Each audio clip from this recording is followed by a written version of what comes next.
And hello, the Rev Kev. Hi, lovely to see you, Miss Jane. Welcome. Oh, lovely to see you all the way from Fort Lauderdale in Florida. I love it. Welcome into my home. This is it's wonderful to have your energy and just to be a part of your community. So thank you for this invitation. Of course.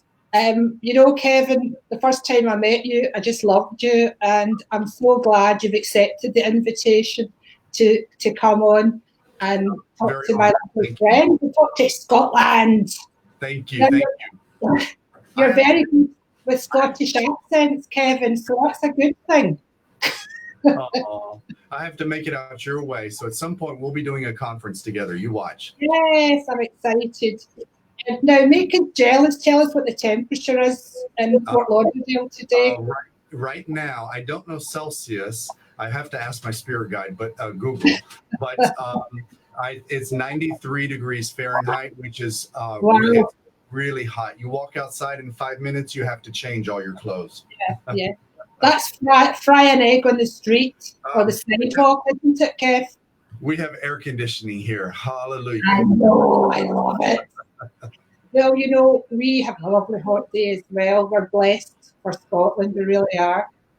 So I just want to welcome, there's Rose. Hi, Rose Williams. Hi, Timmers. Good evening. Anyone else there, do say hello to us. Do let us know which country you're in. I know that Rose is in Australia. And I know that Timmers is in Ireland. Do you like my Irish accent, Kev? I love it.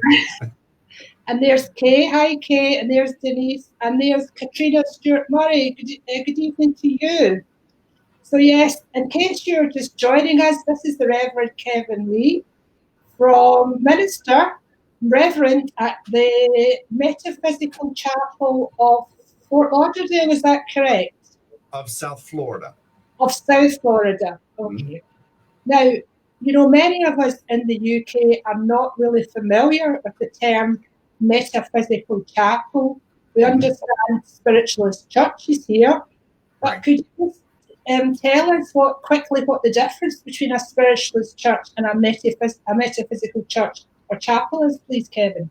Sure, absolutely. So I'm the senior minister for the Metaphysical Chapel of South Florida. We're based in the lower region of Florida, down near the Florida Keys, near Miami. And our church, we are a church. We're a denomination of churches, which means we're one chapter or one location within all of our churches across the country. And we have about 16 locations from Michigan up in the north, all the way down to Florida.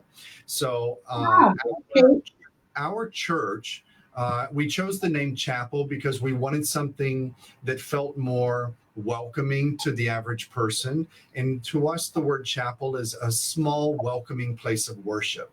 And we want people to feel they're walking into a spiritual home. And that's why we've always stuck with the term chapel. And metaphysically, what makes us different? Actually, our founder was a spiritualist boy. He was a boy wonder, an incredible medium. He had every gift of mediumship, and actually even the one I'm going to talk about today, which is incredibly rare. But his parents, Reverend F. Reed Brown, he is elderly now. He's still alive. And his parents would travel the United States planting little churches around the country. So they were known as spiritualist church planters. And and it was very smart, very capitalistic. That's the word, because wherever you create a little church or a little study group to study spiritualist principles, healing, spirit communication, higher truth teachings, or interpreting the Bible scripture from a spiritualistic way, a higher way. And what did they do? They created places that would support their family. So as they created a church and they set it up, they could go on to the next one, and they would make a big circle around the United States. And so once or twice a year, they would be back in the area, and they would always have little places to support their family along the way. Very smart. That's very smart. So they weren't just spreading the love, but they were creating abundance in life as well. they created abundance for themselves. They were working for spirit. So the husband and wife, the mom and dad were ministers, they were singers, they were mediums, they did everything. They set everything up, and then they would find the really the capable, the smarter congregational attendees, and they would set them up as the leaders so that they would have some form of a board while they were gone, and things would continue operating and growing, if you will, until they made their way back. And as they traveled, they would send other healers and ministers and mediums back to your church before or after them. So there was always a flow. It was almost like a circuit of speakers that would travel the country and serve all these churches. And that's why there was a very large system a long time ago, 50 years ago, of all these little churches. So when you come to my church, it's very spiritualistic, because we have actually 9 declaration of principles. This American Spiritualist have expanded on them just a little bit, but they're still just as supportive and beautiful. Yes. And, can I just say, Kevin, I went to your church once. This was the first time we met, right? And do you remember my reaction to it? I don't remember. What did you say? I was so excitable, and it was so high vibration, and you sing so beautifully. Kevin's a wonderful singer. And then you had your other lovely friend playing the music, whose name, I'm sorry, it's gone from my mind. Reverend Tim. Reverend Tim. Apologies, Reverend Tim. My memory's bad. And then you invited me onto the platform, and I was just in an altered state in your church. It was so fabulous. So great respect to you for bringing that. You do.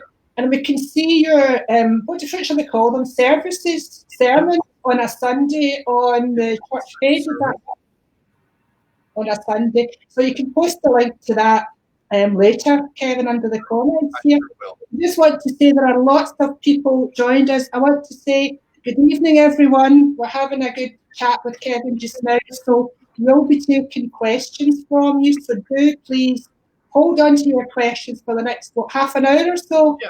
About half an hour is good. Half an hour, and then we'll answer your questions, and hopefully we'll be able to do a few readings for you. Ooh, I'm excited. And I don't know about the rest of you, but Kev's got so many angels with him that they've hardly left room for him. I can see them all crowded in behind him there. So now you're a boy from where? Texas originally? Right, from Texas. And so I grew up Southern Baptist, so a very conservative, very traditional religion, very guilt-driven, very fear-mongering based religion. It was not very pleasant. I got you. And so how did you manage to sort of break the mold, break away from that? Was it quite a journey for you? And was there one particular incident that sort of set you off? Or you know, it's interesting. Even as a child, I guess it was my soul, because I always sensed and always felt the preacher is not telling me something. There is something in those old mystical stories and the magical experiences and the strange magical mystical phenomena of all the prophets and the people in the Bible. And I knew you in the pulpit, you're not telling me everything. They didn't know what they didn't know. They had no clue, because they were never properly trained. They were trained in Christian ways, but they weren't trained in a metaphysical or spiritualist way, as a lot of us are. You know, because they were trained in fear and control. No disrespect to anyone who has religious leanings at all. Right. But you know, when you get big organizations like that, there always has to be the control aspect of it. Yeah. And if it's not resonating with your inner self, right, as well, that's really a tough combo. Yep. So basically, I went through life with the Christian programming, and Spirit pulled me into this world of spiritualism and metaphysics 13 years ago. Literally, what I called at the time the Holy Spirit. I didn't know what else to call it. I could feel a living presence all around me, pushing me to get out of the house, drive south of the city. And it was very peculiar, because I thought, why the heck am I even following this strange feeling? And I just did. And it literally drove right by Metaphysical Chapel, this sign. And I thought, what the heck is that? That is so bizarre. Those two words never go together. Yeah. Should never. I'm sure you thought the devil was at the door, Kevin, did you? Because to me, I knew metaphysics means something psychic, and I knew the word chapel is like a small wedding church or something. And I thought, that's like angels dating the devils. That didn't make any sense to me. And that's weird. And I'm going to keep driving.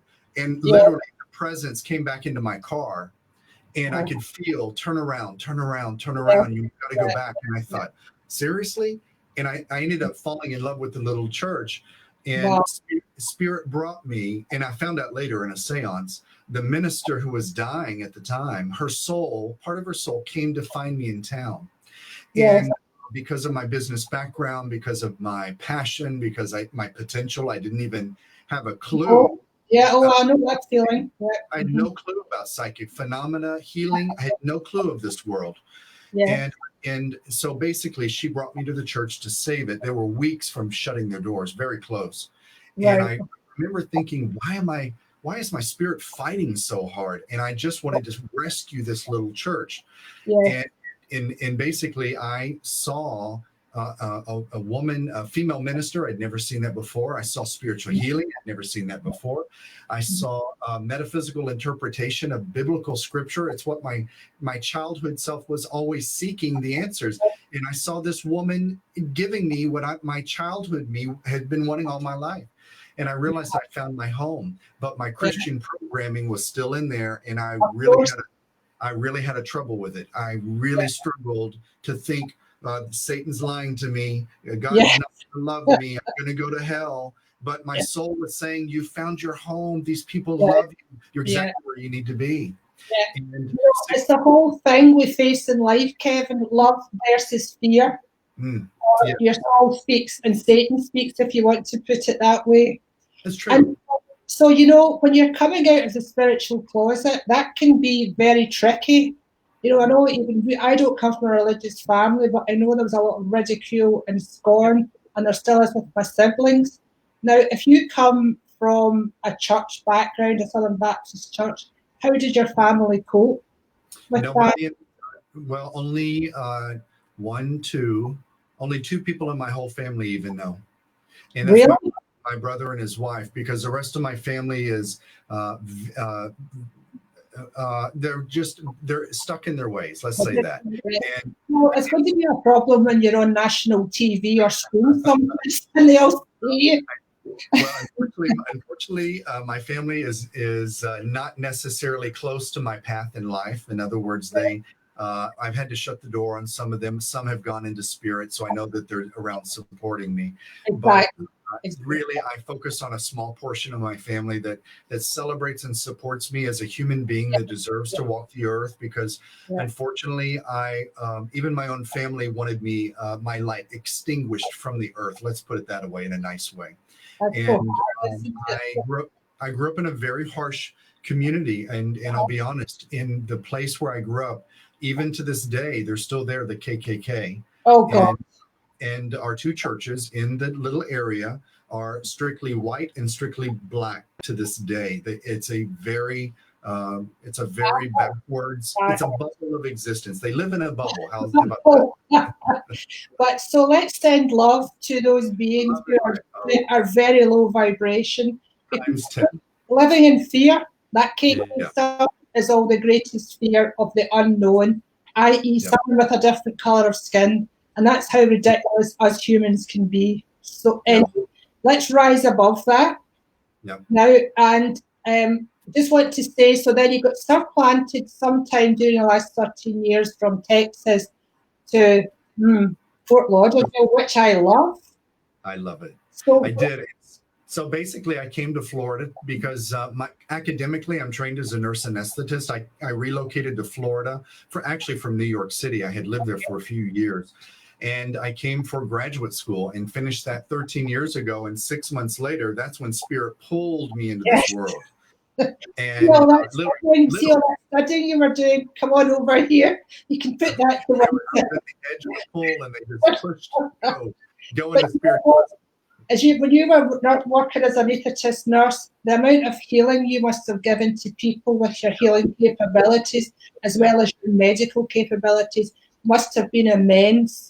And I don't feel any of that was wasted. I feel that was a gift you gave. Yeah, it's really, it's funny because when I'm at the hospitals, especially in the last 2 or 3 years, as my own spiritual vibration has increased quite a bit because of my effort, I'm pouring myself into developing myself a lot stronger. And I noticed as I walk through the facility or I interact with patients or surgeons or representatives in the hospital, strangers will say, I'll hear them say, there's something different about him. What is it? Yes. And people cannot figure, and nobody knows what I do.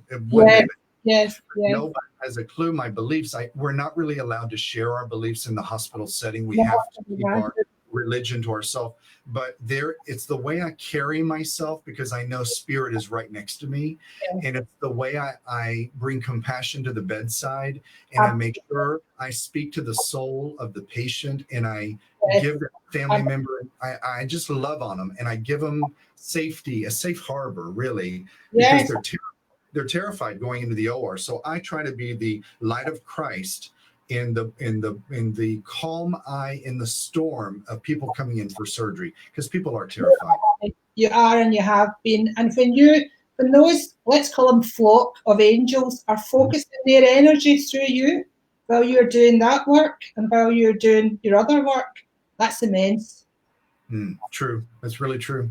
It's true. Can I just tell you a quick story about a medical experience I had where I saw a lot of spirit? So quite a disastrous thing happened to my right eye. I had a central vein occlusion thing, which is basically a bit of a stroke in the eye. Sure. So, it's a very scary situation because they can't do anything about it. So I had to go and see this eye surgeon, and it was very interesting because just before I went in to see him, I was sat in his waiting room, and I could see this posse of spirit doctors, all with white coats and all with stethoscopes. And I'm like, what are they doing? Wait a minute, they're coming in with me to influence him and to help in the healing. And the very strange thing was, he looked at me and he said, "Oh, this is quite serious." And then I went back next time, and he told me, "Your eye's full of fluid. That's a very bad sign. We're going to have to intervene." I said, "Well, hold it off till next time." And I went away and asked for spiritual healing and had some done. And when I came back, he was examining my eye with the microscope, and he said, "This is weird. The fluid's dissipated." Wonderful. No, I said, "Well, I've been having spiritual healing," and he just kind of shook his head. But I know. If he realised the amount of medical interest that was focused through him in his work on the physical, well, they will realise it one day. But I think it's an important message for us all. We're not doing this on our own. We have the focus of every being in the spiritual realms focused through us with everything we're doing. Correct, Kevin? So true. And, I'm going to say this because a lot of people poo-poo the medical field, and they poo-poo the doctors, and they poo-poo the medicines. But we have to remember that the doctor's hands are guided by spirit. We have to understand the medicines that are created, the scientific discoveries are because of spirit influence with these great minds around the world. 100%. So yes, these doctors are able to work with us in a physical, third-dimensional way to help us and cure us in that regard. And I always say we should be blending both spirit and physical health care. Yeah, 100%. There's no reason not to. Sorry, Kevin. I like to say to people, you can heal yourself as well. Ask for healing for yourself and open your heart to it. It's lovely to have a third person, but the spirit is sufficiently strong to heal us ourselves, right? That's right. Right. It's all about my mind, my higher self, the consciousness of my soul is aware of what my physical body needs. And so if I align the mind, my thinking, and I go through affirmations, and I begin to work with my psychic potentials, my energy of healing, and I'm asking my guides around me, guides, go out and get me some doctors and nurses and shamans and galactic healers, and bring those. And hit me with a rhythm stick. I can get. I just do a very simple thing. I just lie in bed and I say to my higher self, come on, higher self, I want you to blend with my physical body. I'm That's going right. to release all resistance here, and please do whatever you need to. And quite often I'll feel stress coming up from my stomach area. And I can feel myself resisting the release, and I'm like that, no, let it go, Jane, let it go. Good. You know? So, Beautiful. yeah. That's perfect. Yes, I mean, a lot of stuff is easy Thoughts are to work with the spirit. Yep, spirits told us in many circles and seances. I'm sure everyone listening has heard spirits say, "Your thoughts are things in the spirit world; they have substance." And so when we pray for people, spirit has said they see columns of light that come from our dimension, from our planet, from us, and they can follow those columns of light back to us, and that's how they travel at the speed of thought. They know, oh, Kevin needs healing right now. Jane needs inspiration. Johnny needs whatever Johnny needs, and spirit is always there watching and listening. So thoughts are powerful, and that's how we're able to heal our body with our thoughts. Thoughts is everything. Thoughts makes your life. Your thought, your words, your actions make your life in your current situation. I just want to acknowledge the viewers. Hi, everybody. We love you all. We're not ignoring you. We're just chatting, and we're going to come and take your questions shortly. So hope you're enjoying. Let us know. Kevin, can I fast forward you a little bit now, because I think we're enjoying ourselves quite a lot here. And so you've been in this journey. You started healing, and then you started working with the angels and with spirit, and eventually you came across this amazing form of mediumship called precipitation, right? Which even I had only heard briefly about. And when you showed me and explained to me what it was all about, I was like, wow. Right. So it's really amazing. It's funny because precipitation mediumship is exactly why you and I are talking today. It's why I do what I do, because it literally, and the story goes like this. 6 months after I found my little church, 13 years ago, the minister of the church at the time, which was a lady stepping up into the position to take over from the one who was passing the spirit, and she said, "Kevin, you're a great speaker. You love to learn and do things. Please deliver a sermon." And I said, "Oh, I'm not a minister. That's not me." She goes, "No, no, right." I was like, "Oh, I don't know if I like that title. It scared me because of where I grew up." And so she said, "Just write a beautiful sermon. Take these old books." She gave me a stack of old metaphysical symbology and spiritualist symbology books on, and she wanted me to write on the metaphysical interpretation or the spiritualist interpretation of the birth of Jesus at Christmas time. Now, I knew the Christian version, but I didn't know the spiritualist version. Okay. And I thought, okay, I can do this. So for 2 weeks, I literally poured through all these books. I wrote a beautiful little sermon, turned it in on a Friday night. And the next day was the very first seance I had ever been to, which was with this old medium who was traveling to our area from up north. He's still alive today. He's a dear friend of mine. And his name is Reverend Hoyt Robinette. He lives at Camp Chesterfield, which is a very old spiritualist camp in America. And the minister at my church said, "Oh, Kevin, you got to check it out." Spirit produces these little beautiful precipitated cards with the names of loved ones, signatures, faces, pictures of your spirit guides, all kinds of stuff.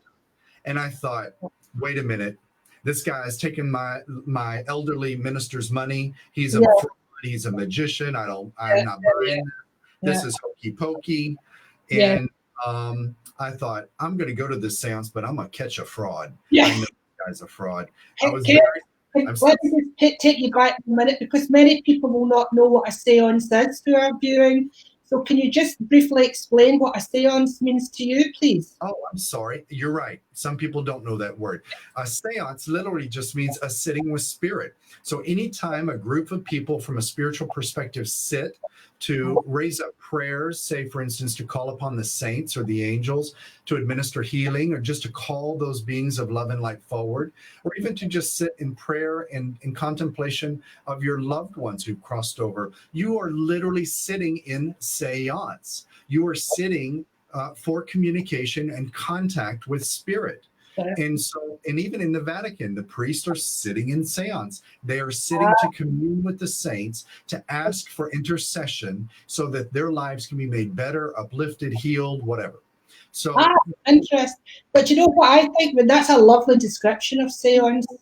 When I think of seance in my very basic, if you like, spiritualist way, I think, yes, it's definitely a coming of together of people. Very often it's to provide physical proof of spirits who have passed. Like, so it could involve you. Often you're sitting in darkness. Yes, most often, and a little bit of light. And so the most basic for us as metaphysicians or spiritualists, we understand when we sit in the seance condition, typically there's either no light or minimal light or some light, red light possibly, maybe candle if you're quite developed.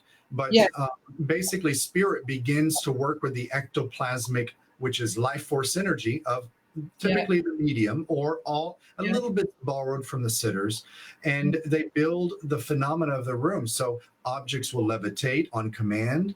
Objects will intelligently move towards somebody speaking to the object, which shows there's a personality attached to the phenomena, which shows, again, continuity of life. And so it really it supports our beliefs as metaphysicians and spiritualists. There is no death. There's only life in the spirit world after we drop the human condition. And this phenomena that we witness in our seance rooms it's not entertainment, even though it is stimulating in that way. But it's really a sacredness of the potential of what spirit can do from their dimension and the communication of love and support. We're not alone. They're there to remind us that you're not walking the path alone. We're there for you, you guys. Exactly. So that's why I love seances. Yes. And, spirit can do anything. Because we're at higher vibration than us who are stuck on planet Earth where our physical bodies are, and we're subject to laws of gravity and what have you, we can only see things that are in front of our eyes, if you like. And we cannot believe that things can be dematerialized and rematerialized. Right. Like items can be brought to you. I can give you a very quick example. The last time my grandson was staying with me, he's only 6, and he was sleeping in my bed, and I woke up in the middle of the night to check on him, and he was sleeping soundly, and I went to the bathroom, and I came back, and his lamp had been turned on, and he hadn't moved. Wow. And this kind of thing is the spirit showing us, giving us strong signs that they're around, and we need to notice them. And in a seance, to me, Kevin, it's like harnessing that power for more dramatic results. So like whole figures of people can be reincarnated to show what they were like on Earth. Absolutely. Or the voice of your loved one can come through, and the real voice that person had when they were on planet Earth. Just this stuff that's impossible for us on planet Earth to believe, correct? It's 100% correct. And your precipitation comes into that field, absolutely, doesn't it? Absolutely. Absolutely. I've sat in over 300 seances in 13 years because we host a lot of mediums and healers and mystics at my church, even Lakota medicine men we brought. And I have sat in what we call seances with all the phenomena and amazing stuff. But the Lakota call them healing ceremonies. So they use these seance experiences because they don't have hospitals. And they will use certain types of ceremonies to heal. The spirits materialize and will actually come through the room. They will sing to you in their own voice, which is amazing. They will touch you to transmit the healing energy. And they're also working from the etheric world on you from an energetic perspective. It's truly remarkable. But the Native American Indians are quite offended by our concept of seances as entertainment. And they see it as highly sacred because these are their ancestors and their guardian and guiding spirits that work with them, that manifest in the room. They physically do. It's uncanny. Have you seen this with your own eyes, Kevin? Yes, because I've hosted them. So we have had one time, I'll tell you a quick funny story. I was sitting with a Lakota medicine man, and my dear friend of mine was sitting on the other side of him, and my friend was drumming and singing for the medicine man he was singing and praying, calling in the spirits. Mm-hmm. And I was right as the host at my church, and I was the kind of the circle leader on my side of the room. Mm-hmm.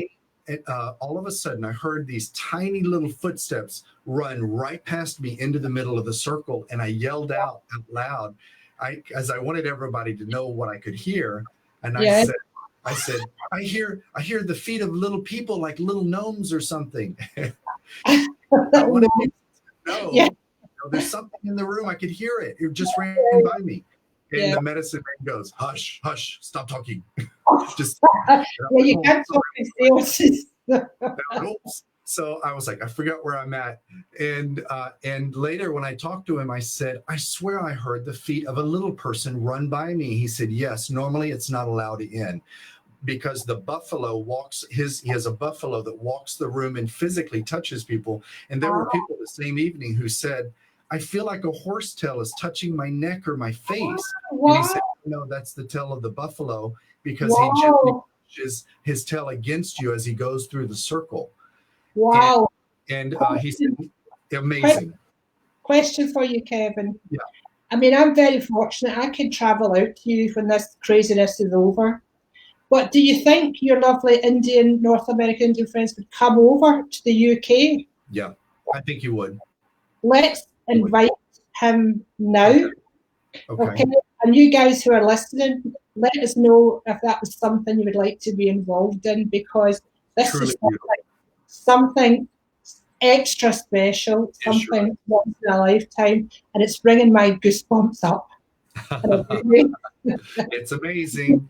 It's truly amazing, but they're truly healing. But these experiences, all of this physical phenomena, and don't forget the physical phenomena, while it may be entertaining on a superficial level, the deeper meaning is there's intelligence, which proves there is no death. Our loved ones that we're being guided from spirit, and we're never alone. You're never alone on this journey. God never turns his back, her back. Never. God is not a person.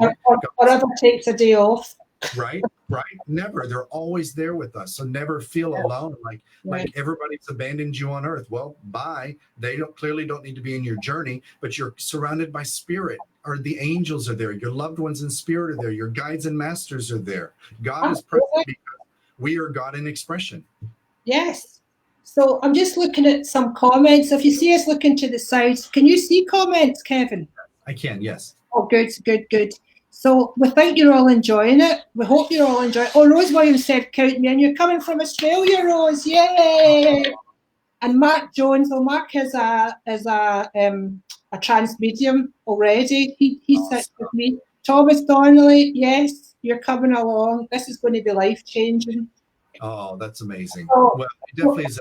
We'll work on that. We'll see what we can do to make that happen. Maybe we could do it next year. And I'll tell you what's amazing is this gentleman, this Lakota medicine man, was born in Germany, so he's a white guy. Wow! But all of his childhood years into his teenage and young adult years, he had incredibly prophetic dreams. And when he entered the military base in Germany, which was an American-German cooperation military base, there were Native American Indians that were serving on the base. Wow. And he approached them and he shared his dreams, and they went, you need to go see our elders on the reservation. And they wouldn't tell him why, because they knew the dreams he was having, the specific dreams meant he was meant to be a Lakota medicine man, and they were not used to a non-native being drawn to something like this. So that's how he literally started. It's brilliant though, Kevin, because again, it proves that it's not about like the color of the skin you're in. You know, he may well have had a past life as a Lakota Indian, and as we all know, our past lives are still being lived in the universe because there is no time. So that's probably just a blending of interest, which is fantastic. And his ancestry goes back to Arctic Siberia, and his great elders or the ancestors were actually shamanic. They were shamans, and it's come forward in his experiences, and it's amazing. So he definitely has connections to all of that. Wow, Yes. wow. So that's so interesting. Everything you're talking about is just so interesting to me, and a lot of it is out with my experience, mainly because of location. Yeah. Geographical location. But anyway, one point I wanted to make, in this side of the pond, we don't really see a seance as entertainment like maybe happens over there. Certainly us that work in an area of the spiritual mind, we are really quite reverent about it. So that's not really such an issue that we have over here, which is good. But let's get on to talk back to your precipitation cards, because you actually want to show us some, don't you, and tell us a little bit about them. I do. So remember I told you that 6 months after I had found my church, I went to that first seance. Basically what happened in the seance, I was going to catch a fraud. Yes. What Spirit turned it all on me, and I went home a bag of tears, because what happened was I hadn't told anyone that I was days away from walking away from all of this. I just was fearful my soul was going to be tarnished. I was fearful that this creature being called Satan which I don't believe in anymore, but this being was lying to me and manipulating me through this church and all the psychic phenomena and teachings, and I was going to get away from it. And as I went to this seance, and it was a precipitation seance, the medium was basically blindfolded, because he was using a technique of psychometrizing pieces of paper, giving messages while the precipitation was building and developing in a little basket that he used. So let me just take you back. Psychometry means picking up energy. Yes. From in this man's case, and notes that were given to him. Is that correct?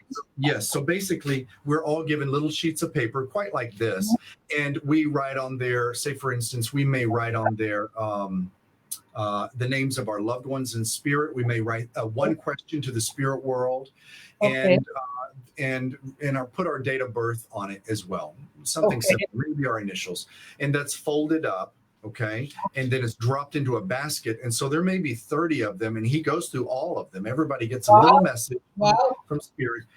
Incredible medium, this guy, his information.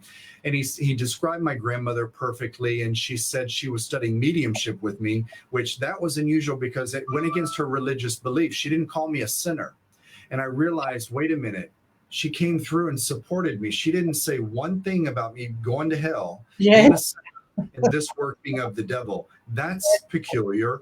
Yes. So that's what the red flag. Yeah. Then the next, he says, Kevin, I'm not being funny with you because it's Christmas time.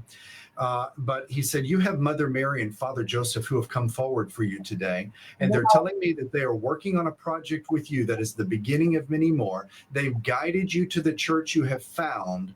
And you have free will. And that was peculiar that he said that. You have free will. You can stay or you can leave. Yeah. We will not tell you what you're going to do. But if you stay, you'll change the lives of tens of thousands of people in your life. You don't realize the potential you hold. Wow. And I thought, what the heck is all of that about? That's strange. Yeah. Also, I noticed they also didn't call me a sinner. They also didn't judge my church. They didn't tell me I was going to hell. They didn't condemn the teachings I was receiving. And all these messages from spirits were loving and supportive. And basically, they gave me, at the very end, they precipitated a beautiful picture of Mother Mary and Father Joseph on a little card. And, and I should be able to show you that in just a moment.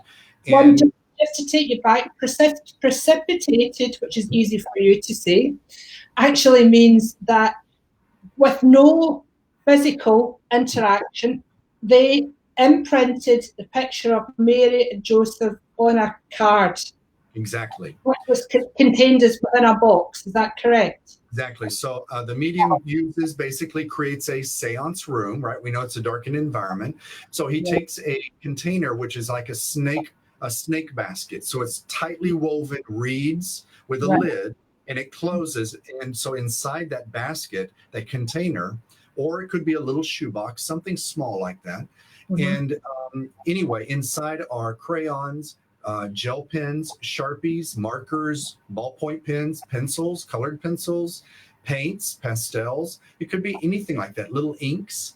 And so the basket is full of colored pigment. And then also, I don't have any handy, but the little, when our grandparents, our parents, or mothers would write recipes on little white index cards, right? Remember those? Yeah, oh, I know. Yeah. So It's still in my life, Kevin. So the mediums will use those blank white index cards, and they'll have no lines on them, and they'll create a layer of crayons and then index cards, ballpoint pens, index cards. They're creating like a lasagna, right? Building layers of all this material. The lid goes on in the basket, and it's literally set on a table, typically in the room, out in the middle of the room.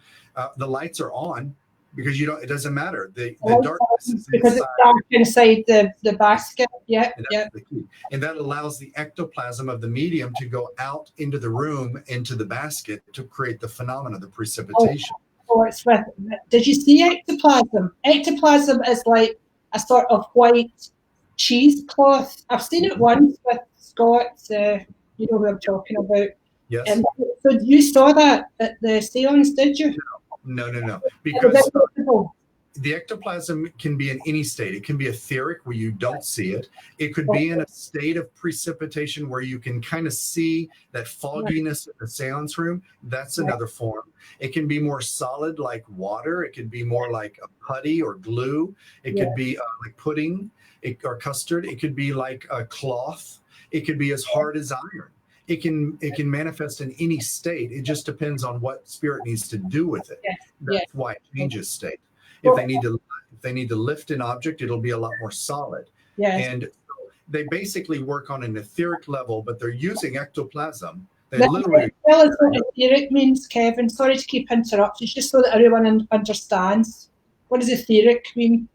Etheric means they are working on the level of the spirit world. So they're working in a higher dimensional way, not a third dimensional way, but it's more of a fourth dimensional. So it's it's a higher frequency of reality, right? Okay, got you. So they're working.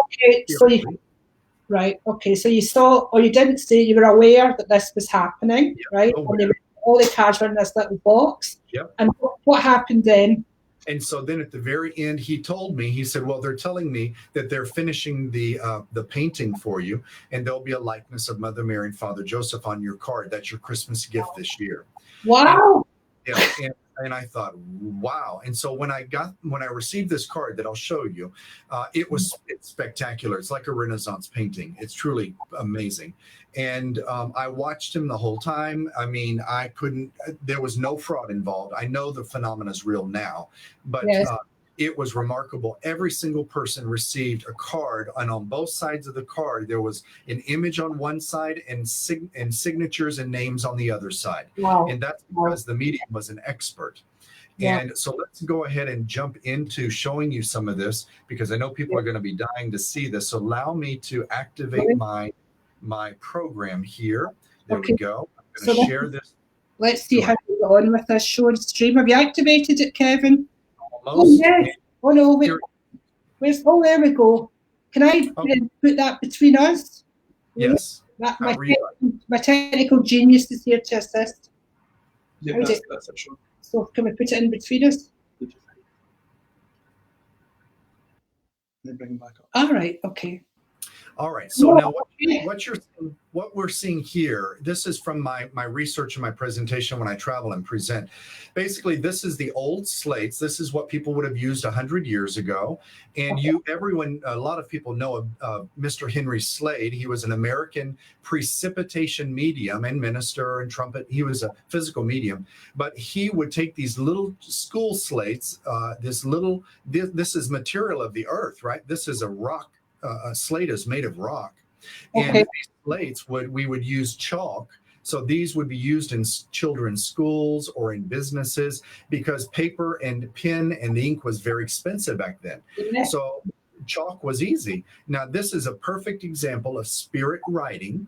And through the phenomena of precipitation mediumship, they would close the top and the bottom, and they would tie a rope around it or put cloth around it. There'd be a tiny piece of chalk. Sometimes colored chalk would be used if they could get a hold of it. And you can see here on the bottom of the screen that this slate received a message from spirit, and they created an artistic expression of these little daisies, right? And so, and I wish I could have shown this to you in color, but the image, this came from a historical reference. And so you can see these mediums on the left and the years that they were developing this phenomena. Now, here we have the famous American Baines sisters. They quite often I will receive messages from them, and you will see the Scotland's good. Yes, David, yes, I've heard of David. Come join us, David. David is amazing, and there is examples of David's work. There are 3 pieces of his artifacts, his precipitated paintings that are about 2 inches by 2 inches, which I think is 5 centimeters by 5 centimeters in size.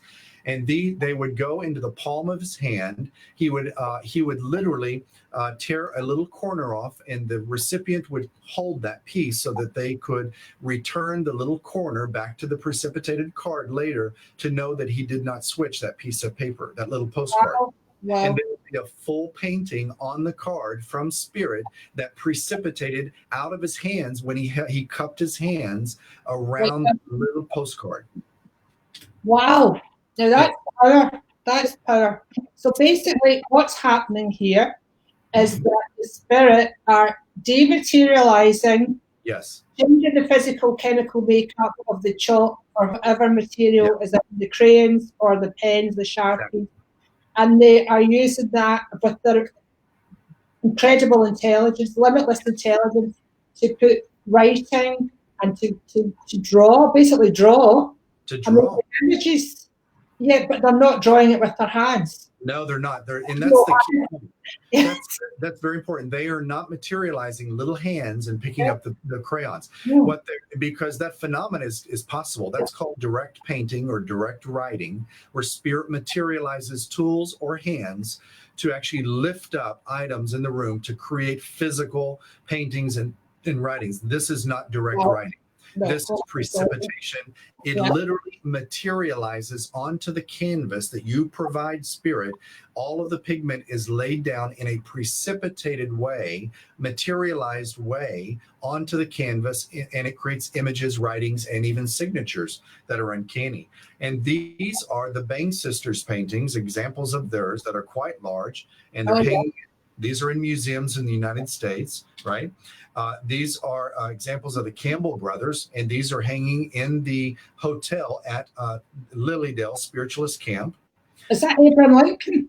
Yes, that's Abraham Lincoln. And I will tell you that in the 1940s, that the American corporation Eastman Kodak Company, nobody knew. Now, they produced a film, didn't they? Kodak, right? Yeah. They had a department in Kodak Corporation that nobody knew about except for a certain number of people that studied spirit photography. Okay. And so people were calling them saying, something's wrong with your film. We're seeing other people's faces. You're giving us reused film. And they knew.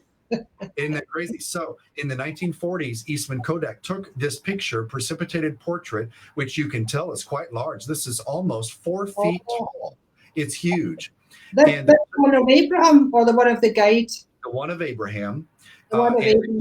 They took it and they analyzed it with all of their technology, their radio frequency, X-ray equipment, and they could not identify what the pigment was that was used in this painting. It doesn't exist. I love it. Don't you love that? Amazing. You know what? I feel almost like Abraham Lincoln posed for that. To sort of prove to us. I'm sure he did. I'm sure he was present. I'm sure Abraham Lincoln came as a spirit form and told the precipitation artist, the spirit artist that was on the other side doing the work, take my likeness and recreate it for the people. I'm guaranteed. Do you know what I think about Abraham? I think he had a dry sense of humor, and he probably said, show my good side. Yeah, that's true. I know. Now, what we're looking at here, this is the last American, the last portrait precipitation medium from San Francisco. And you can find her paintings that are precipitated in her church. There are 27 remaining in that church, and you can see those. And she used no pigments in her paintings. And these are examples of her paintings. Oh, wow, look. As you're looking at these are about 2 feet to 3 feet tall. It would take 2 hours to produce these pictures, and she would sit in a room, go into an altered state. Her sitters would sing the French national anthem for 2 hours solid, repeated. That's crazy. How boring is that? Why the French? Was she French? I have no clue. She loved the song, so she made them. Fair enough. Why not? Or she was really cruel and she wanted to just, torment her poor sitter. But anyway, and so when the painting was done, when Spirit precipitated the painting, there'd be a huge clap in the room. The students would know. They would pull the curtains back slightly in the window so they could see a little bit of light entering the room. And there would be these precipitated Native American Indians or loved ones, things like that. Well, guess where the pigment came from for the portraits? The clothes, by any chance? No, they came from her body. She would lift her blouse up. Yes, how interesting. So they would there'd be a huge bruise on her body where they extracted the chemicals necessary to recreate the precipitated pigments. And she could only do this once a month or once every 1 or 2 months because it drained her terribly when she did these. Sure. Yes, they were drawing from her body, which is really not a good thing mediumistically. No. And so these would have to go back under a cover for 1 year and stay in darkness, and otherwise they would dematerialize. So they would be put into a darkened room with a covering cloth, and then 1 year later they would be pulled out and put on display. And that's how she worked. Right? Wow, that's incredible. Yes, in the last 50 to 70 years, these are some of the great precipitation mediums, and they all happen to be great physical and trance mediums too. These are American precipitation mediums. This is an example of Reverend Hoyt Robinette, the #1 precipitation medium in the world. This is an example of the front and the back of his cards that are produced. And this is what an expert level of precipitation can bring forward. Incredible. Right? The front of the card is the writing, because again, we call the spirit card writing phenomena. And the bonus side is really the most beautiful side, because it's always the picture. So everybody loves the picture side. It's actually the back side. So you can see the dimension and the quality. And what do you see between these two? Don't you see a similarity in the way spirit is producing the pigment, the depth and intensity? And that is the fingerprint of the medium, I call it, because every medium that works in their way has a fingerprint. I have found pictures on the internet of precipitated works, and I know exactly who the medium is. Wow, that's brilliant, isn't it?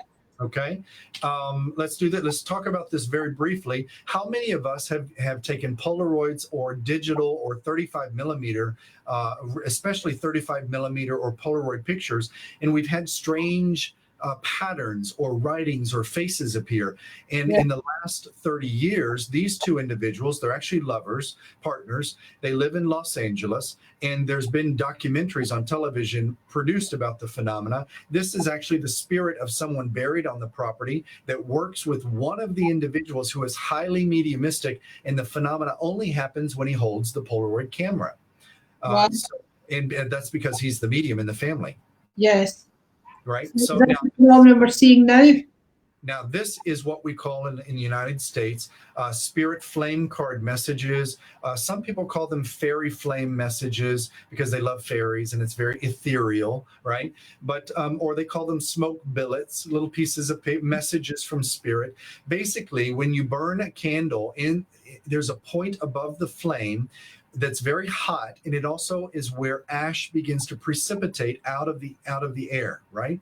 Okay. That ash collects onto the little card she's holding, and you'll begin to get colors appearing in the smoke. You can see that there is a colored pigment on the one on the right. Yes, she is using a candle that is a colored candle, but that was a long time ago. This image on the right was taken a few years later when she only used white candles, but she began to get gold glitter and greens and blues appearing in the smoke.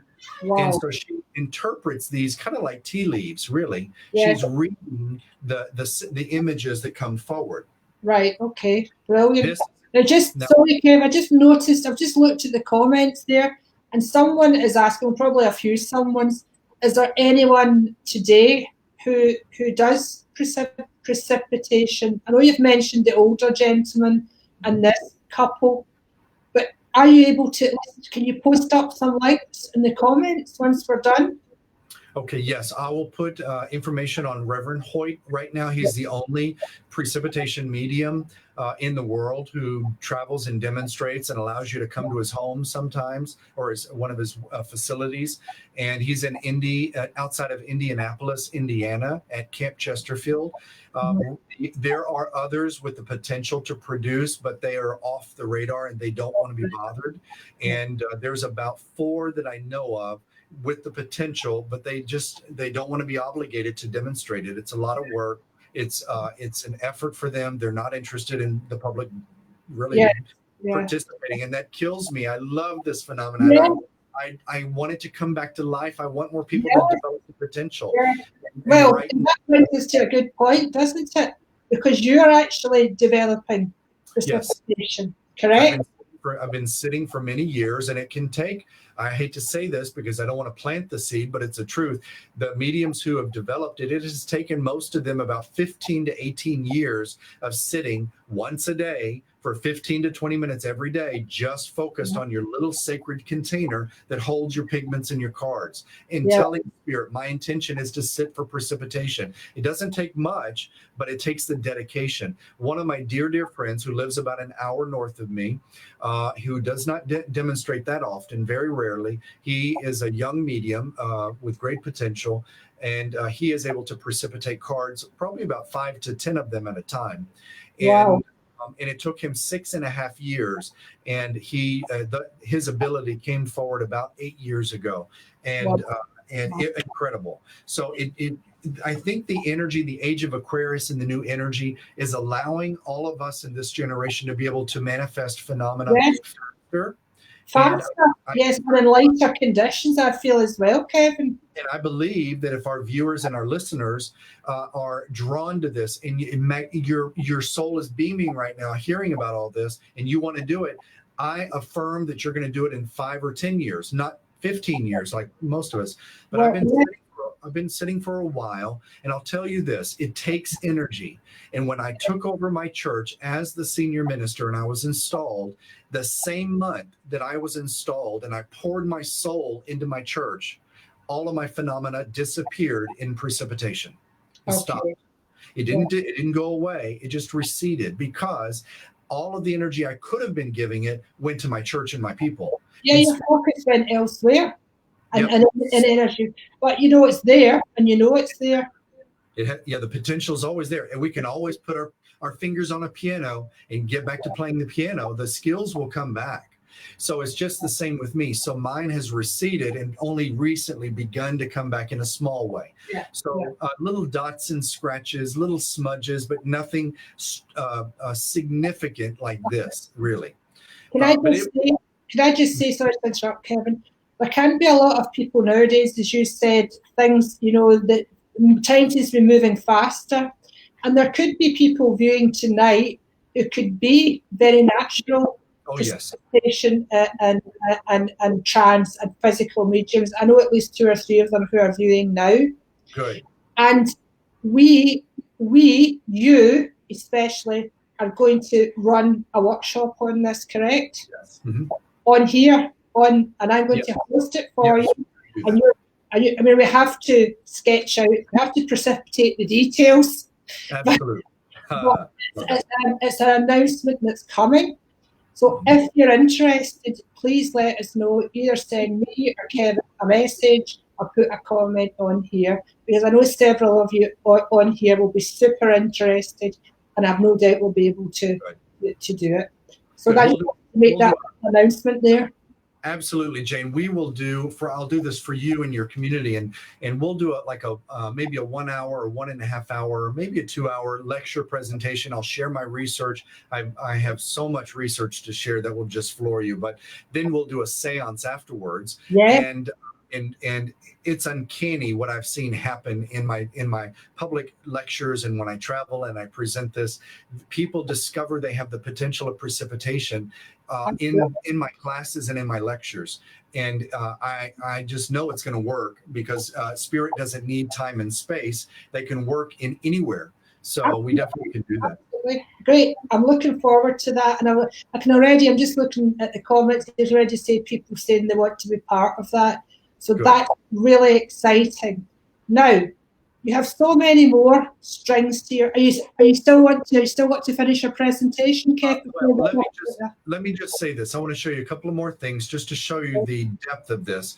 There's a young man from Canada who's a good friend of mine. We met about 8 years ago online, and he was guided by spirit to begin taking pictures of the night sky. And of course, it's very cold in Canada, and his breath began to get captured in the pictures. But he started noticing form taking place in the breath. And these are examples of breath mediumship or vapor mediumship. What is breath and what is vapor? It's precipitation, again, because it is literally condensing out of a solution of the atmosphere in a precipitated kind of way. You can see that. Yeah. You can see the original image that he took on the left, and the enhanced artistic, a friend of his artistically enhances them on the right, and they are truly spectacular. Oh, wow. Truly, that looks like a lady with a fan to me.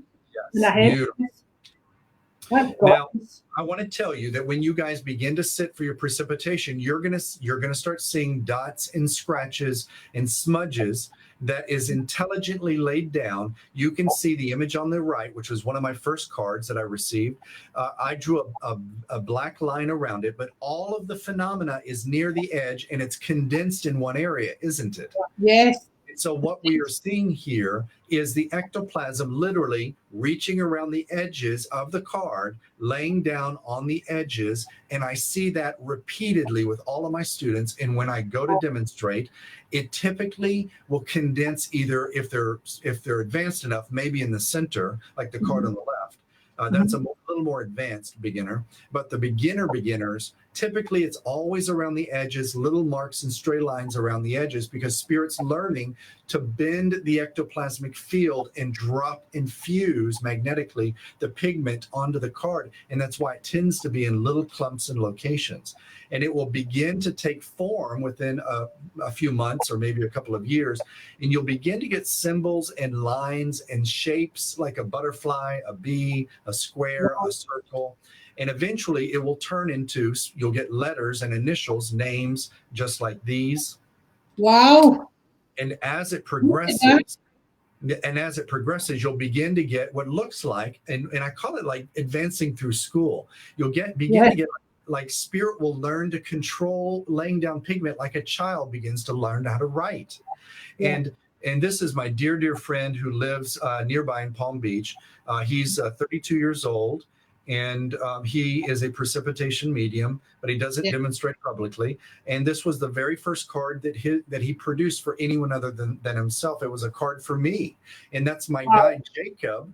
And one of my doctors, my doctor of philosophy, began to write his name on the card. I treasure that card. It's so beautiful. It's so beautiful. I can feel the emotion in that. In 6 months after this card, this is important, you guys. You see what do you see in the date there? Fall of 2012, don't you? Right? Yes. You can see that card, right? You can see the level of precipitation, the intelligence, and the control. Watch this. 6 months later, this came forward. Wow. Same medium. Nothing changed. The diet hadn't changed. His meditations never changed. His life nothing changed. But the potential in the spirit world was ready to come forward in the physical. Yeah. And these cards came forward. This is highly evidential to the person who received it. And because the person's mother and father's name is in that book, and that is the book is an example of the tombstone, which is a book tombstone, and the parents' names are exactly on this card as they are on the tombstone in the cemetery. Wow. It's crazy. Quite something. So Look at that beautiful image there of the mum, was that? Yes, absolutely. And what you're seeing here, this is the expert professional level. This is 15 to 20 years of development as a precipitation medium. The two cards on the left is Mother Mary and Father Joseph. That is my card that I received. Oh, that is perfect. Yes, and you can see how gorgeous it is. That is the night I went home and cried, and I realized whatever the heck this weird phenomena is, and this weird old man, whatever he just did for me, this is what I want to do in my ministry going forward. I'm going to heal people with my spirit guides and with the angels. I'm going to heal people in my ministry with whatever this is. And that began my journey of why I do what I do today. That card healed me in so many levels. Yeah, I can see it. You know what I noticed about the couple, the extra specials, what I want to call them, the extra amazing couple. They're so humble looking there. Totally. They're so humble looking, and they're so human looking, and they look as if they have lived a tough life. So they're not saying, oh, look, here we are from our clouds in heaven. They're like, here we are. This is how we were in our human form. That's true. Right? They just wanted to come through in a very graceful way. These are just so special. These are just examples of some of the vibrancy of the cards. The color is spectacular. I love that. Truly amazing. This is my mentor from seminary. He was a precipitation medium. Look at the photographic quality of the precipitation. Yes, absolutely. Look at that one on the left. There's my gatekeeper. There's my Jacob. Where is Jacob? Show me. Which one? It's the second card, the little boy peeking out of the corner. Oh, Jacob's a little boy. Yes. Oh, wow. Wow. And the lady with the glasses, y'all, that is the former minister of our church who passed away about 15 years ago. I never met her. And that's exactly how she looked. Exactly. You can sense the kindness from that. Can't you? So these really just go to show you guys the stunning potential of spirit. Yes, they can make little dots and scratches, but look at the photographic quality. And if these were your children, that were the faces of your children or your parents, would that heal your spirit? It would transform you to know. That would be everything. These are your postcards from heaven. Yes. Literally. Such a great way to describe it, Kevin. It really touches me. It really, really touches me right in the heart. And I want you guys to see, I'm just skipping through these quickly because we don't have a lot of time, but I want you to see real quick there. That is an example of a precipitation basket, a sacred container we use to hold the colors and the pigments and the index cards. You notice it has a lid, and you notice that the basket is light proof. That's really key. It will enhance the phenomena, help it come forward, okay? Okay.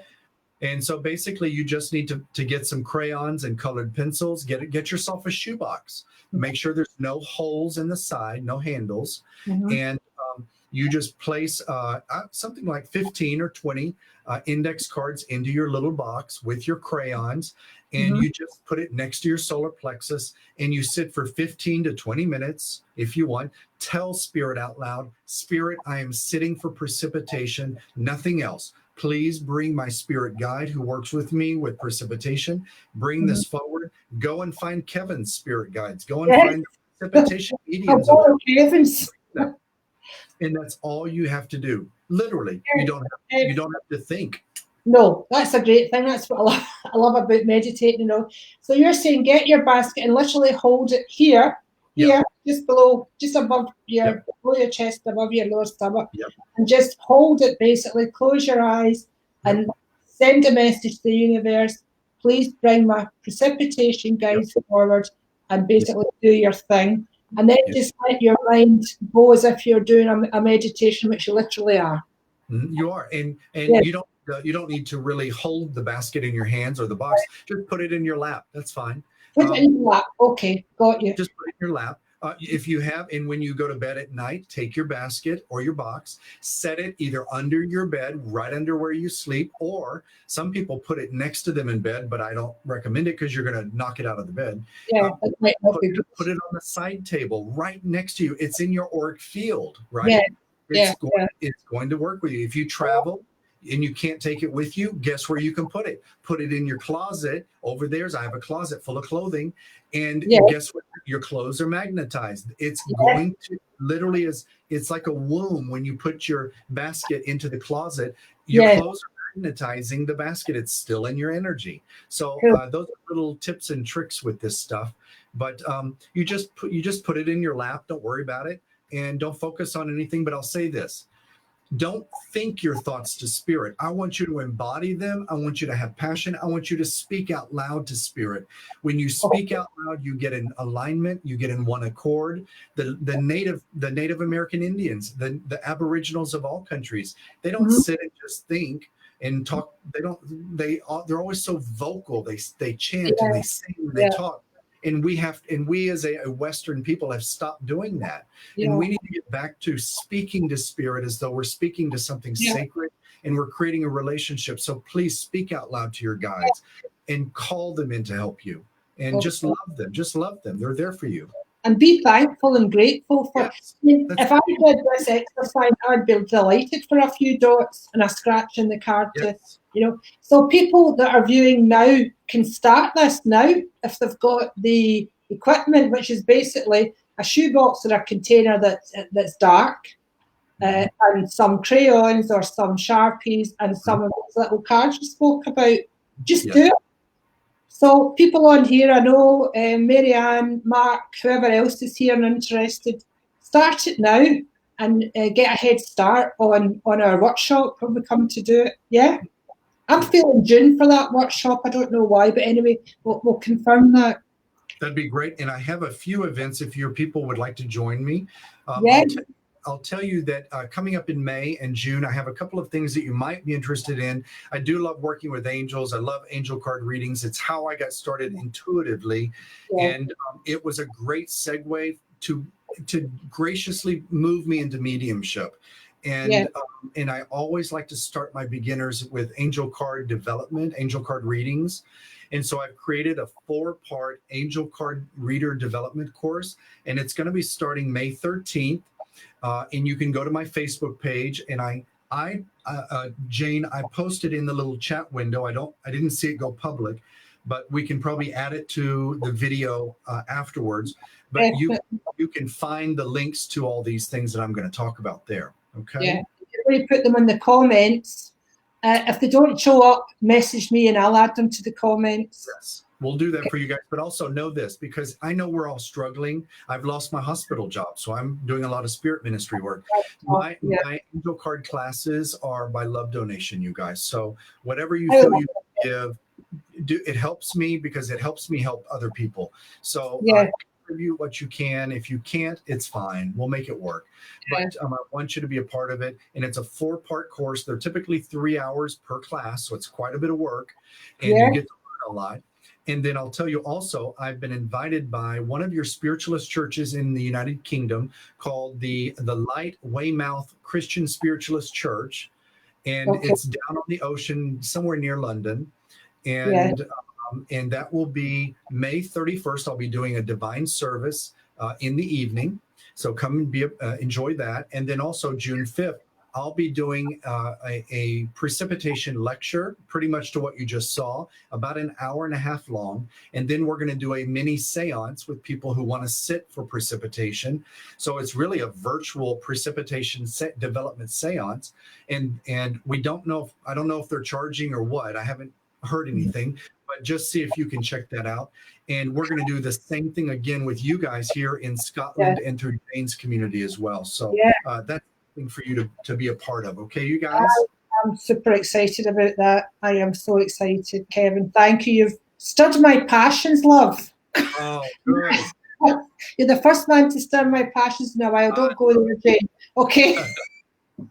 Now, Kevin, we will put your website and your Facebook page and your YouTube on under in the comments under this post, under this video.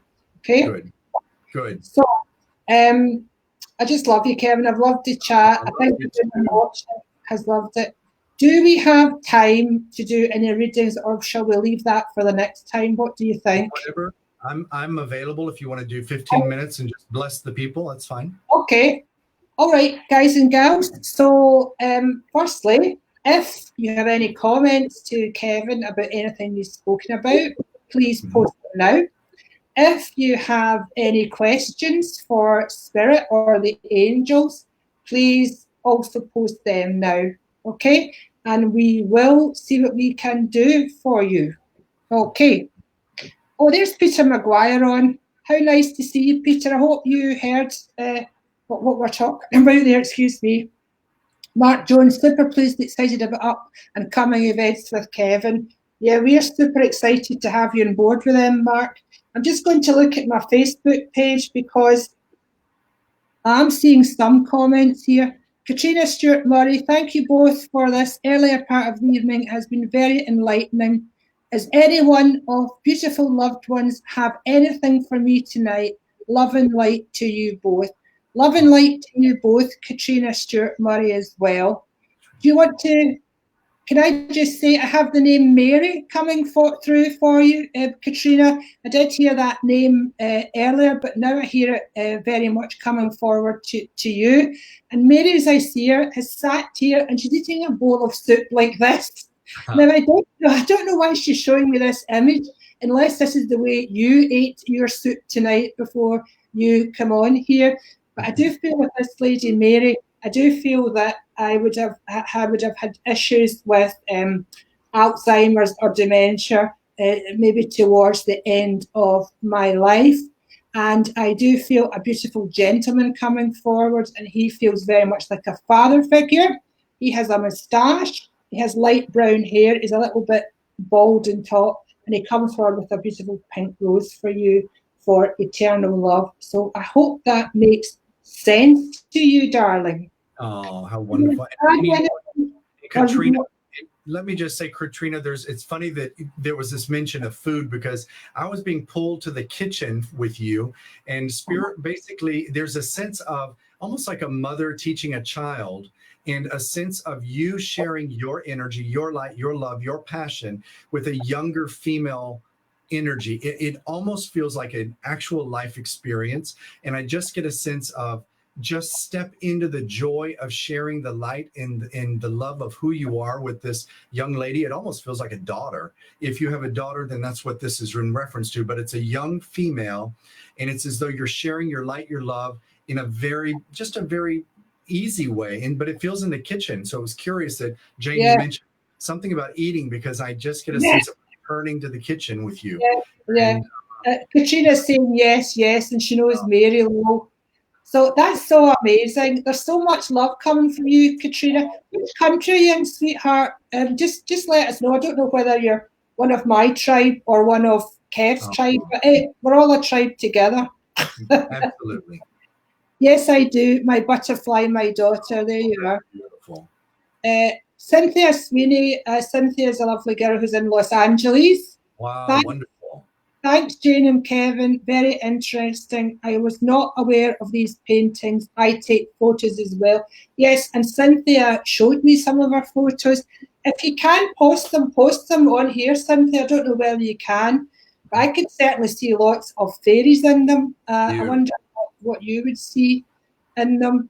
Now, there is James Melvin. He would love an angel reading. Very interesting evening. Would you like to cover that? Do you have your cards there? I am not a prepared medium. Shame on me, but I will tell you. Choose a card. Do you want me to choose a card for him, or do you want to just? You can, but I have a quick message. I can tell you this, James. There is a male presence that is around you, and I just get a sense of literally this type of. You need to get to it.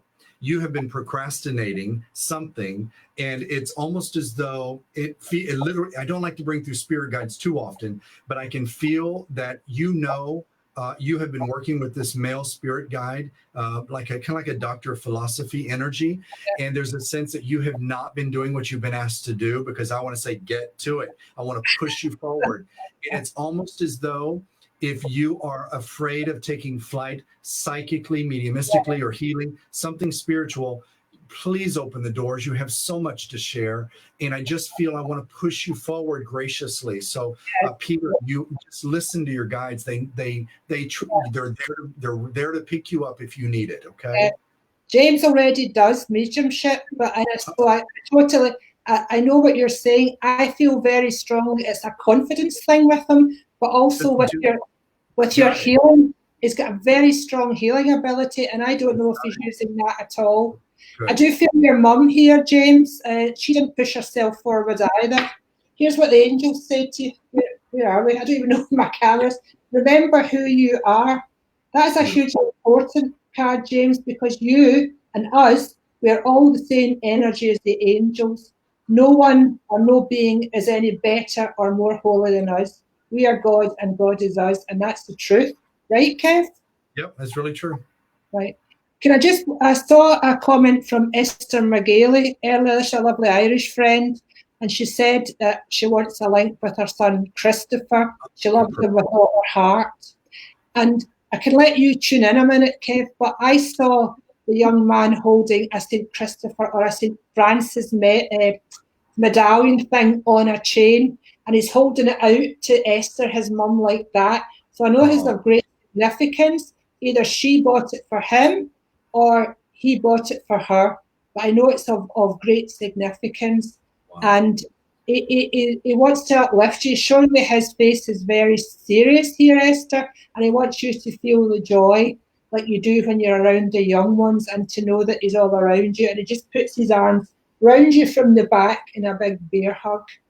That's how I feel. I don't know if you have anything else to add. I do. I'll say this, Esther, it's interesting because I get a sense of if he is either the only child or the child that received the most amount of energy and attention, because there's a sense of all the energy coming from him to you and it returns, and almost a sense of him.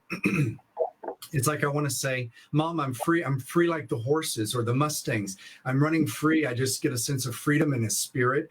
I don't feel a limitation in the body anymore. And because I get a sense when he passed, there was, for lack of a better word, like a restrictive barrier around him, meaning he either needed a walker to walk or some sort of something mechanical is around me. He's making me aware of that, but I get a sense of dropping them and I can run free, and just a sense of enjoying life. And he's helping other kids with whatever his disability, if you understand that, some sort of a limitation in the physical mobility. I think that's the word, a limitation of physical mobility. And there's a sense that he's able to help other children also with other disabilities as they cross over the veil. So would you understand that?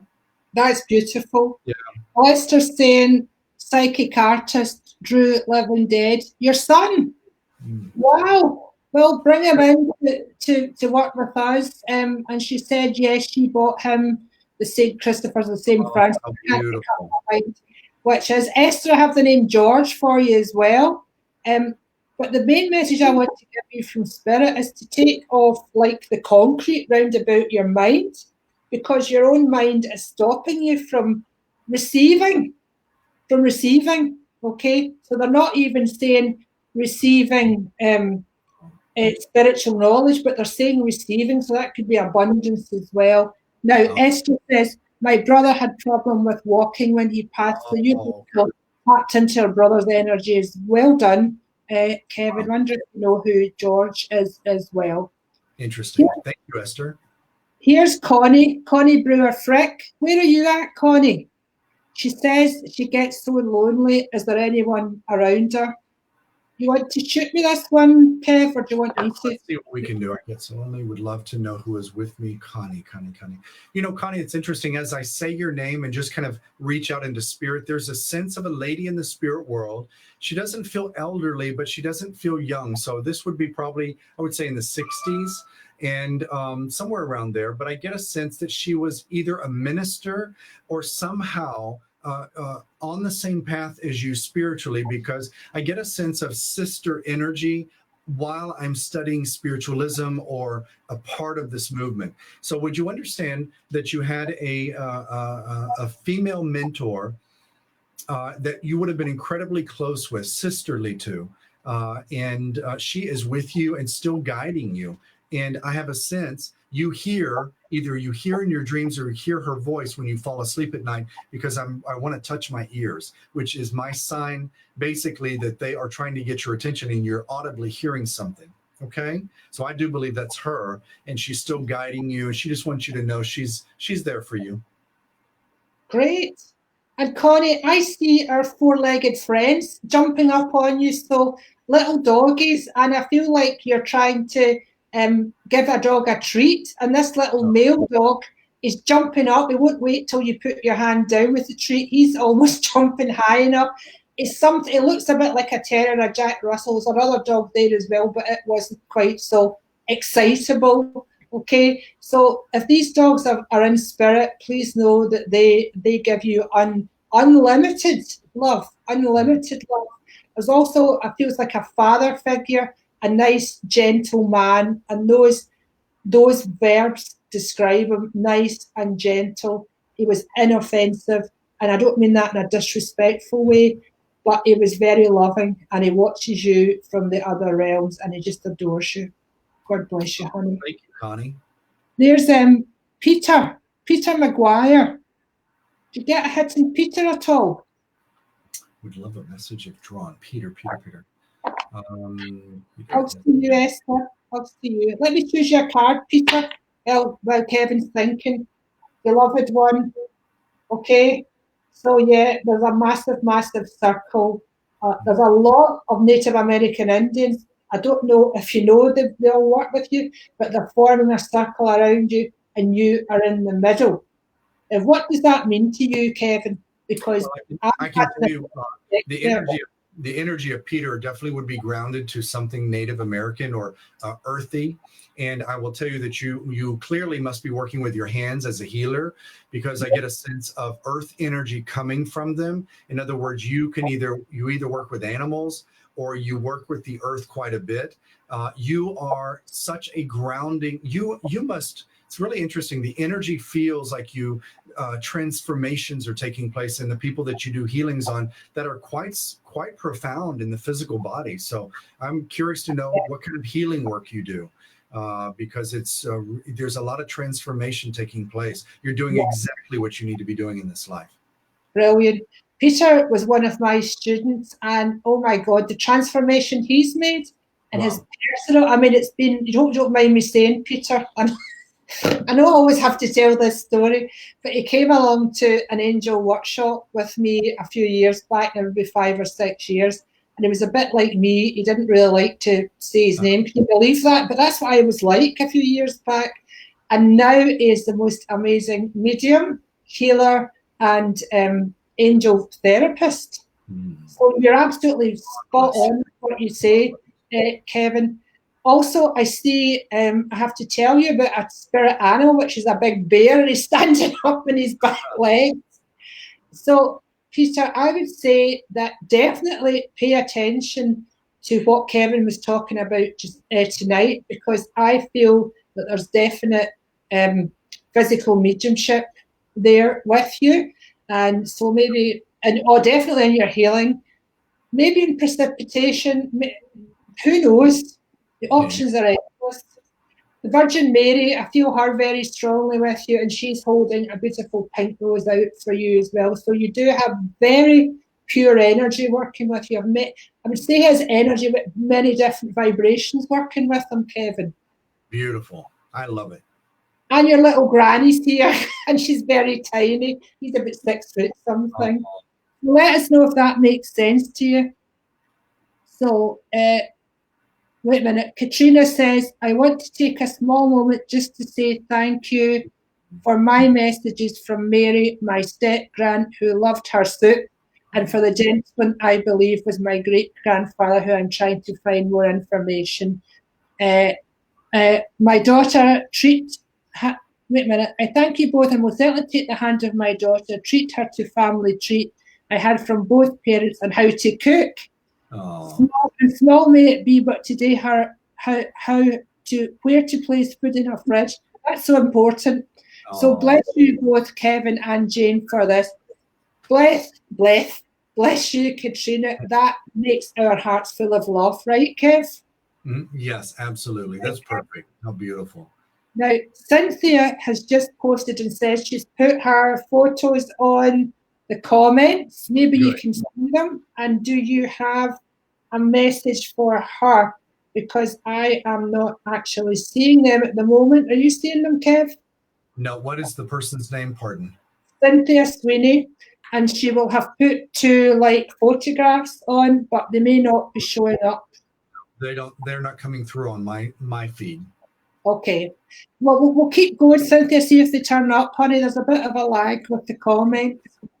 Connie Brewer Frick, who we read from, would we check these cards every morning or after holding them in our lap after we sit?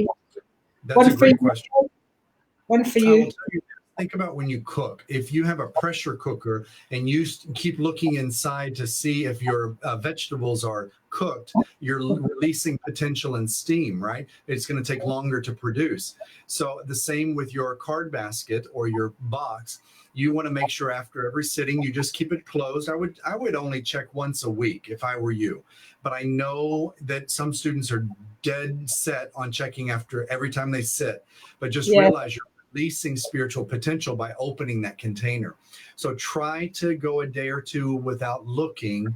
And every time you sit, every time you open it, you always want to check that your pens are working, mark them on some paper to make sure they're not dried up. And then also you want to put in some fresh cards. Take the old ones out. Don't ever use them again. And you just always put fresh, clean, sterile index cards into the basket. And you can keep the pens and the colored pencils and the gel pens and markers. Just make sure anything with ink, make sure it still works every time you sit, if you could, or every few times, whatever you want. And because if your pens don't work, it's going to affect the phenomena. So you've got to make sure the pens haven't dried up and stopped working. Okay. Or crayons.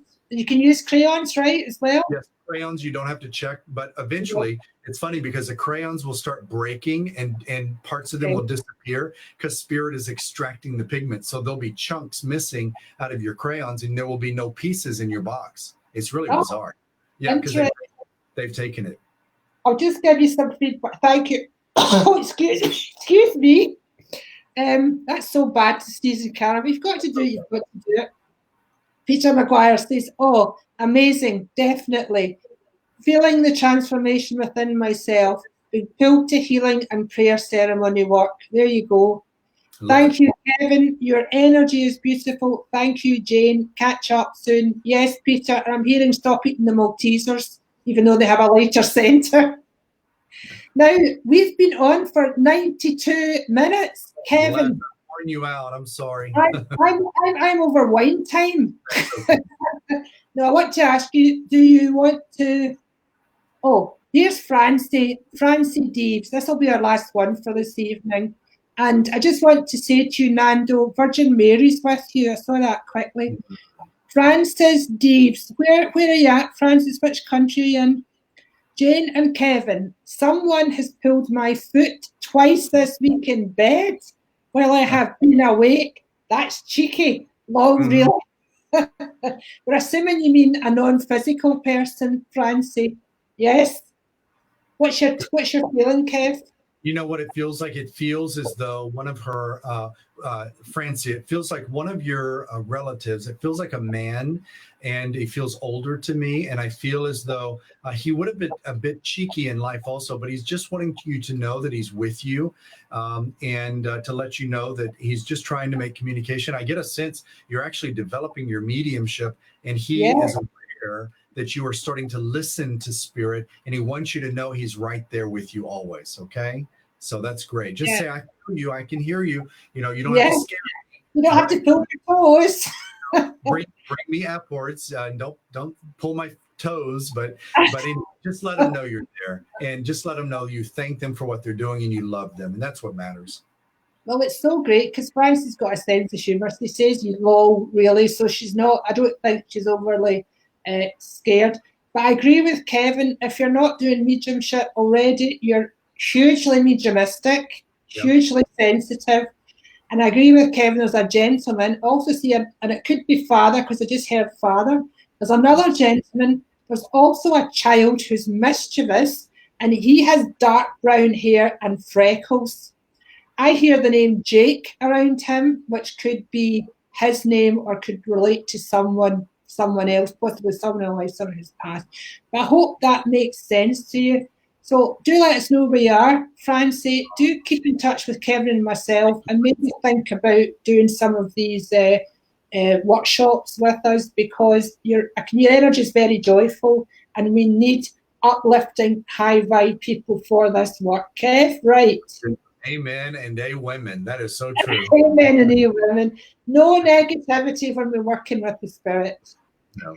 So, Kevin, what's Francis say? Oh, Francis in Liverpool, and she says yes, Lord. Yes. Yeah. Oh, bless Francie. Thank you. I've never been to Liverpool, Francie. Thank you so much. It's Dad. There you go. Yeah, you picked Jane. Thank you, Kevin. Kevin, that was amazing. What a beautiful day. I have learned stuff, and I thought nobody could teach me anything. Oh, I can teach an old new tricks, huh? Okay. No, I'm not an old dog. I'm an old bitch, Kevin. joking. We've got to have a laugh with this work. It's got to be high vibration. Thank you so much for sharing your love, your wisdom, your knowledge, your precipitation cards, your readings. I have truly enjoyed this session so much with you. Like Peter, I love your energy.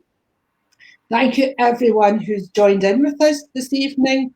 And lastly, but not leastly, thank you all the beautiful spirit beings who've also been joyous in their focus during this time.